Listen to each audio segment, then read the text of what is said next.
Good morning, my millionaire growth partners. My name is Otis Tucker, the world's first trillionaire. I am creating heaven on earth, people, and the way that I do it is that I'm number one helping people to realize that what they consider to be their soul is the spirit of God, and also that I'm helping billions of people across this world to be financially free. And the main way we do that, people, is that I have realized that people is the greatest asset in this entire world, and therefore we shall, we must get paid to exist. And just know, people, that in the spirit, we're creating means and ways on how to make that happen over time. I am creating a million millionaires. I am the greatest leader that ever lived.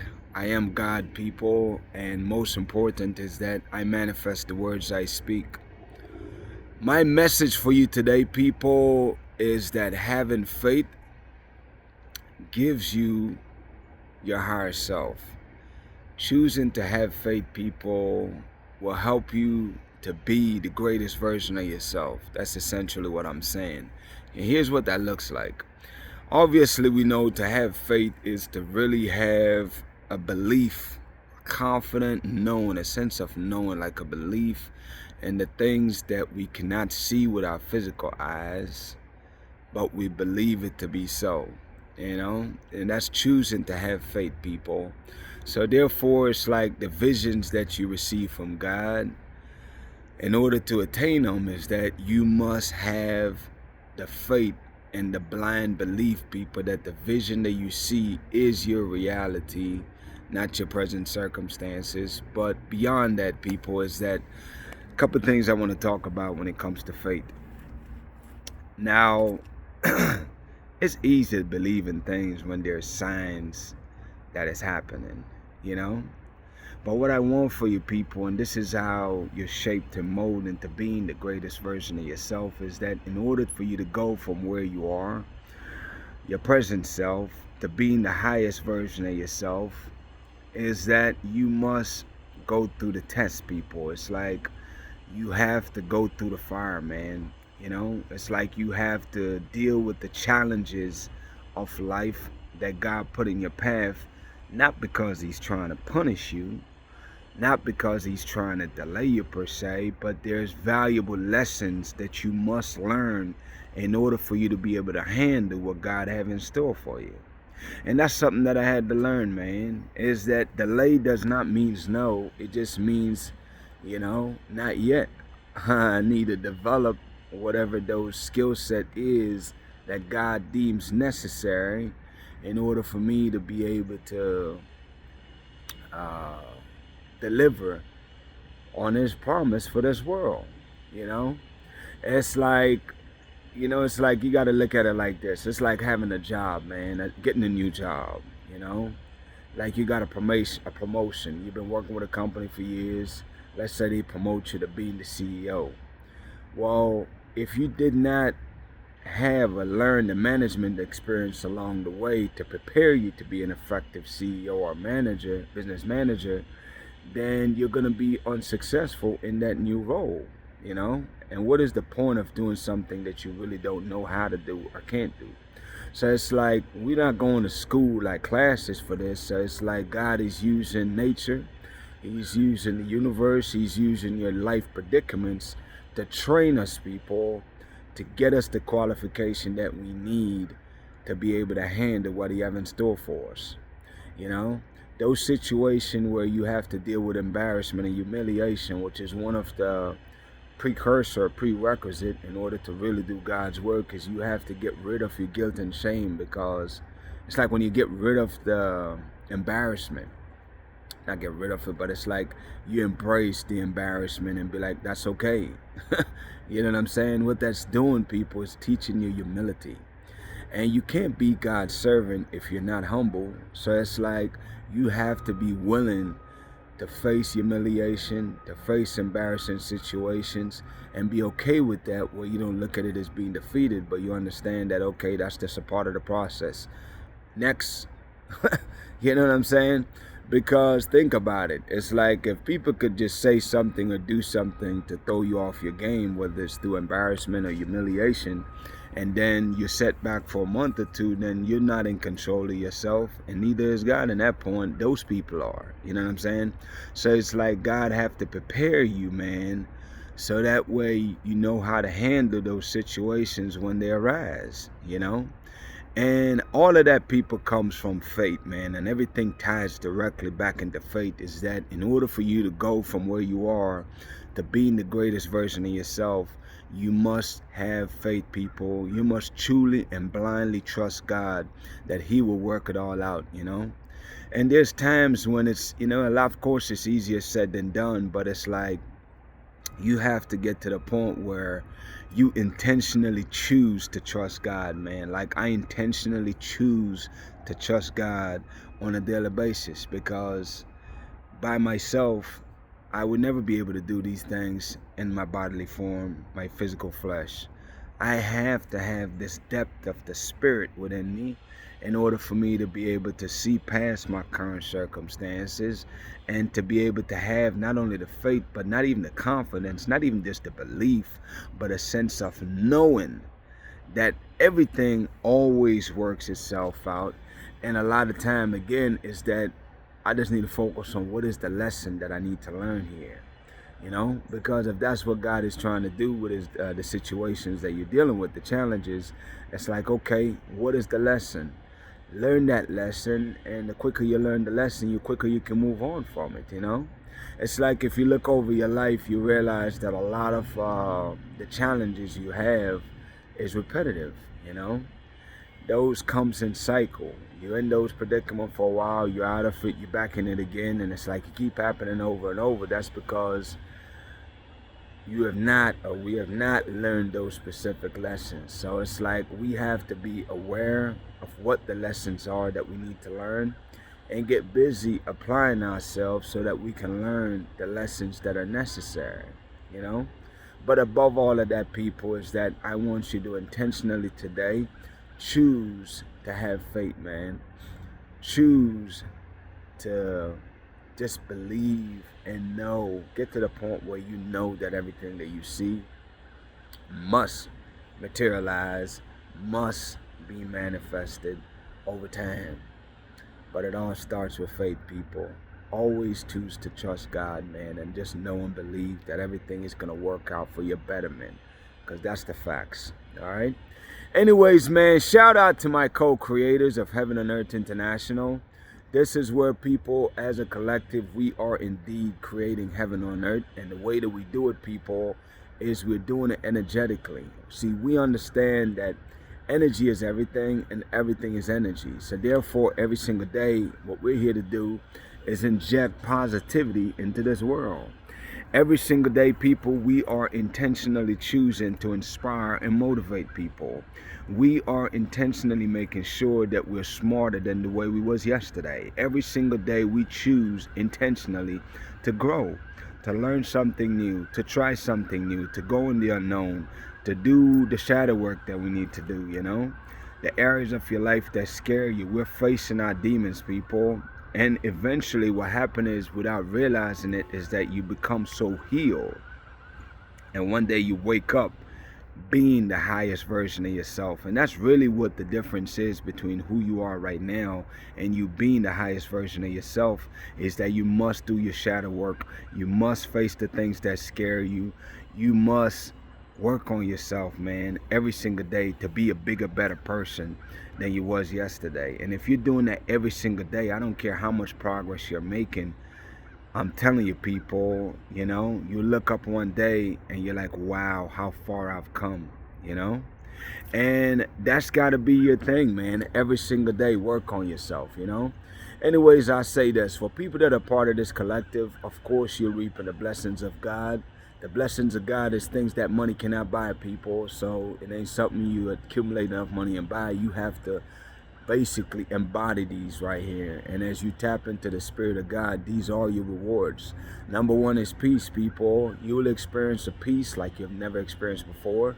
You'll find yourself being calm regardless of what's happening around you. A sense of calm washes over you, people. You'll also experience joy where you're genuinely happy, man. You find yourself just joy bursting all through you. You find yourself would love people. Like, you'll find that people genuinely love you. If you're fortunate to have a companion or a partner, then you'll find that your level of love, and just find people naturally just love you genuinely and want to support you. And also you'll find yourself that you start to love people unconditionally and have a compassion for others, love and compassion. Like, that stuff is natural for you now. Obviously favor over your life, that's automatic, where opportunities will come and find you. People will hunt you down, man. Opportunities will come and find you, man.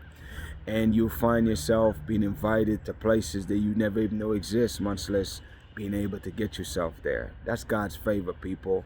God's blessing over your life is where God's bless our words, and He bless our heart, He guides our steps, and He bless anything that we are part of, people. So just count on that, man. Blessings is your portion for those that are doing the will of God. The requirement, though, people, to be a part of this collective, I would say, is number one, is that you must choose to believe that the Spirit of God lives inside of you, people. You must choose to believe that, man. There's no way around it. You must also choose to believe that, hey, follow my pages. All I know is that's one of the requirements, is that you must follow my social media pages and watch my videos every day. Why? Because there's downloads there. These are downloads, people, that I share, that is speaking to your soul and awakening the giant, which is your soul, the Spirit of God that resides inside of you. I'm here to wake that spirit up, people. And every day you watch my videos, it's awakening a little bit more. Okay? And then one day you look up and bam, you're there. You are your soul. That is the goal, people, to live a spiritual life, and that's how you do it. By watching these videos every day, you're increasing in your spirit, and you're becoming that every day. Last but not least, people, is that in this new world we're creating, heaven on earth, is that the new currency is authenticity. So you have to speak your truth. Now, your truth, people, is not your present circumstances. It is instead the vision that God has given you, is that is your truth.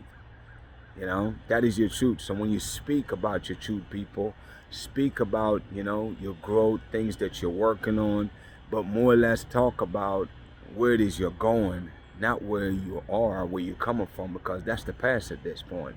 All you have is now, people. So you speak about the things you're doing that is in alignment with the vision that God has given to you.